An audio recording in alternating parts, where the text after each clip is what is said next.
Letter from Dad by Sean McAvoy. Mark 14:36. Abba, Father, all things are possible for you. My son was having a problem at school, not with his schoolwork or even socially.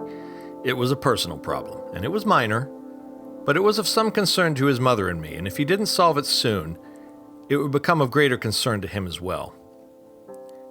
We tried all sorts of encouragement, even forms of discouragement. We did everything we could within the bounds of letting him feel secure, making sure we knew he was excelling at the important first grader type stuff, making sure he didn't develop a complex. Still, nothing was working. Basically, he'd get so involved and engrossed in whatever he was doing that day or at that hour that he just couldn't remember to take care of other important items. A multitasker, he is not yet. Nor must he be. Laser-like focus and concentration is a trait I know many parents wish their children displayed. Anyway, as with many things, the solution came from him. One morning, as we were praying and encouraging him about the issue before school, he suggested a note.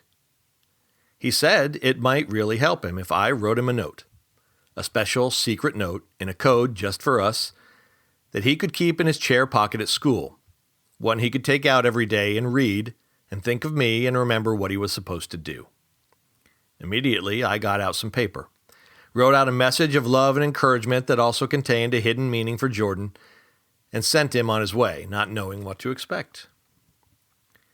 More than 3 weeks later, he'd not had an instance of the problem. He credits the letter from Dad, says he takes it out before every class. It makes him smile. It makes him feel loved. It reminds him who he is and what he needs to do. We all have one of those, a letter from Dad. Something to read at the start of every day that tells us we're loved, encourages us, challenges us, reminds us who we are and what we need to do.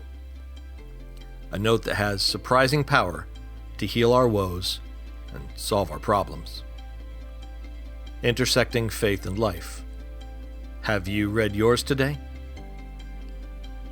For further reading, visit Proverbs 3:3 and Deuteronomy 6:6 and 7. Hey listeners, thanks for joining us for the Crosswalk.com devotional podcast. To get all of our episodes straight to your phone during the week, subscribe to this podcast on iTunes or wherever you listen to podcasts. To find more devotional content like this, head over to Crosswalk.com.